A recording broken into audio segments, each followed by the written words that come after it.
I fancy parts of her, but not all of her. Emma's got personality traits that are very similar to my sister's. She's strong-minded, strong-willed. I don't know. Hi everyone. I'm currently on holiday. Sorry about the noises in the background. I've tried to look for the quietest spot. I know I said I wouldn't do my reviews until I come back, but it seems Married at First Sight UK is back and there's so many episodes. I would be so behind, so I thought I'll do a couple whenever I get a chance and then I'll catch up once I get back. Anyway, it's your girl Valerie. Welcome to my channel. In this episode, I'll be reviewing Married at First Sight UK, Season 9, Episode 1. Okay, it's a bit confusing because with Married at First Sight UK, there's so many participants, so at times it's difficult to remember them. I've managed to get a couple of names, but then we'll talk about them as we go along. There's Emma, who's 31, there's Christina, who's 30, and she's very loud.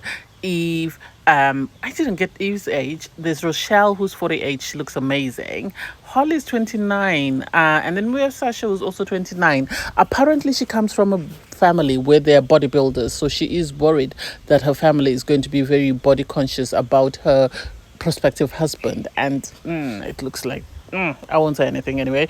And Lacey, who's 27. Of the guys, there's Alex, who's 28, who already is talking about wife swap and saying, what if I'm not attracted to my wife? And it's like, buddy, it works two ways. What if your wife is not attracted to you? Have you ever thought about that? How about that?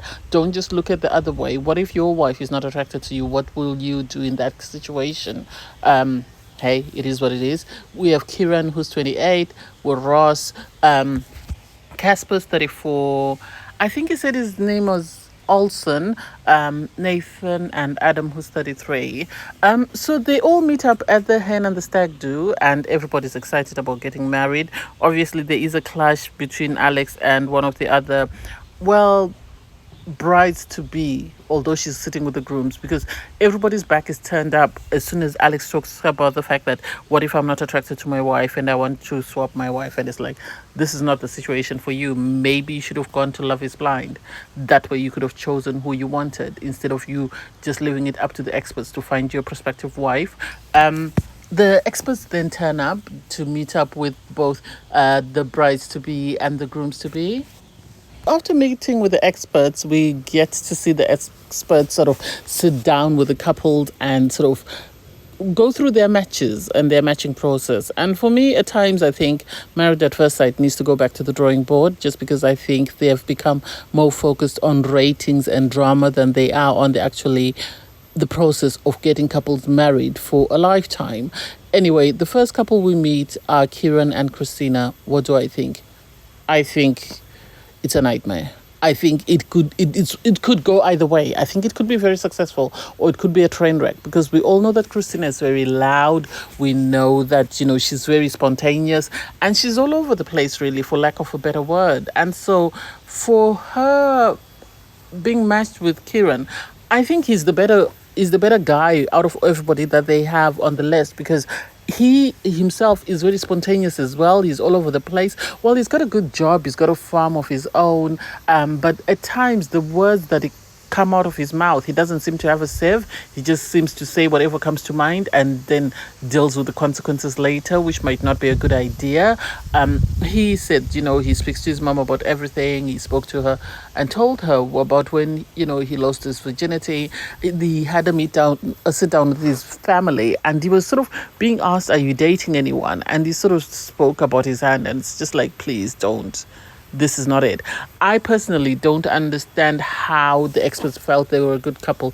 Yes, they've both had their hearts broken. Yes, they've both at a stage whereby they are wanting to meet someone new. But is this the right way to go about it? I do not think so. I really do not think so. And I'm worried that this could be a train wreck. This really could be a train wreck, in the sense that they can only put up with each other's sort of hyperness for a little while before they sort of get too much of it and just are willing to move on or are ready to move on to the next thing in life. So I don't know. I don't know how they're going to be, because at times in a relationship you need to be able to balance each other out. And if you're both very hyper and all over the place, I don't know who's going to sort of pacify the other when they become a bit too extra. I don't know whether it's going to grate somebody's nerves, for lack of a better word. Anyway, I digress. I'm so sorry about the birds. There's nothing I can do about it. Really, there's nothing I can do. Anyway, the next couple match is Emma and Caspar. And for me, that's a train wreck couple. Really, it is. I don't think the fact that they both love Bridget Jones is reason enough to match them as a couple. Yes, she likes, someone who's good with his hands, someone who's very manly. But just to give her someone who's worked in London and has moved away because he didn't feel that was his calling and is now on a farm, that doesn't equate to what she wants. And the fact that she has never been in a relationship before just makes things worse. It just makes things worse. And I don't get why these shows keep casting people that have never been in relationships to suddenly end up and wake up in a marriage. How does that work out? And for the experts to say, oh, that means, the two of them, I'm so sorry about the birds. Oh, God, sorry. And for the experts to say the reason that they both have very little experience is going to bond them, for me, it doesn't make sense. It does not really make any sense, because you can't use a marriage as a training ground. They should come with some level of experience. How do you know that this is going to work out? Because they're going to be teaching each other, and if they clash, they don't have enough conflict resolution skills enough in a relationship to deal with whatever issues might arise. So I don't get why they felt the need to match them as a couple. I don't get why they felt this was the appropriate team.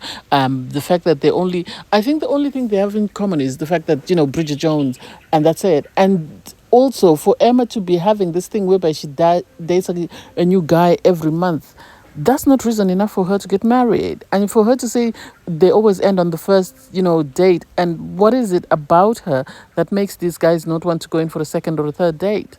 Make it make sense. It doesn't make sense to me, and I'm surprised that the experts felt she was appropriate. I think this relationship is more for ratings than it is for anything, and I think it's going to be a train wreck when it comes to it. Really, I think it's going to be a train wreck. The fact that MAFS is not messing about, they're not playing games. So we had less than 15 minutes of the bachelor and bachelorette parties, and that's it. And we're already moving into the weddings. So as we know, Kieran and Christine have been matched, and Emma and Caspar have been matched. I still don't get those two couples. I think with Emma and Caspar, they remind me of Peggy and what was her husband? The posh guy, I've forgotten his name, the one she didn't like and wouldn't kiss until she went to his place and then fell in love with his place and then eventually fell in love with him. I don't know whether they're still together, but anyway, I digress. And so you have Kieran and Christina sort of getting ready for their wedding. And for me, what do I think? This is either going to go very well or it's going to be a train wreck. It's going to either be like Bennett and Emily from Married at First Sight USA, who stayed married on decision day but eventually got divorced because they were just over the edge. And this looks like what it's going to be. It seems Christine's mom is very anxious because she doesn't know how this is going to turn out. And every parent would be anxious for their child to get married to a stranger, especially if their child has a lot of quirks, in which case Christina does. And I don't know who told Kieran that it was such a genius idea for him to have those, false teeth. And the joke I don't get. I agree with his brother that these people, first impressions count. They're not just judging you, they're judging our family as a whole. And so the idea that you would want to come in with these false teeth doesn't make any sense. I don't get what he thought was funny about that, but that's up to him. Emma, she looks amazing. I loved her wedding dress. I really loved her wedding dress. I really hope, as her sister says, that this works out for her, because she's never been in a serious relationship or in a relationship at all, as it seems. So the idea that she's meeting someone, and with Caspar, he comes across as a great guy. He comes across as a bit posh like Tom from last season, but then I don't know whether he has the bandwidth to sort of deal with the challenges that will come with Emma, because I think Emma will need someone who from time to time will sort of, not to restrain her, but just call her to order. And I don't know whether he has that capacity, because he seems like a mama's boy. I think he's a twin, he said. So his sister's married, but he's not married, and this is something that he's always wanted. It seems he's always been in competition with his sibling, and his mom really wants him to be happy. So his mom is cheering him on, and she was sort of encouraging him, that let's go along with it and see what happens, because at the end of the day, what do we have to lose? So I hope he continues in that spirit, and I hope he actually puts in the work to make his relationship successful. So the first couple to get married are Kristen and Kieran. And for me, I don't get the joke. I really don't get the joke. I think Kieran is very immature. I don't think this was it for him. I think he should have continued dating in the real world until he found his person. Anyway, he decides to pop those teeth in, and you can see that his family is mortified. I think they kept telling him to take them out, take them out, take them out, until he sort of waved at them to keep quiet. And it's like, what does he think is funny about that?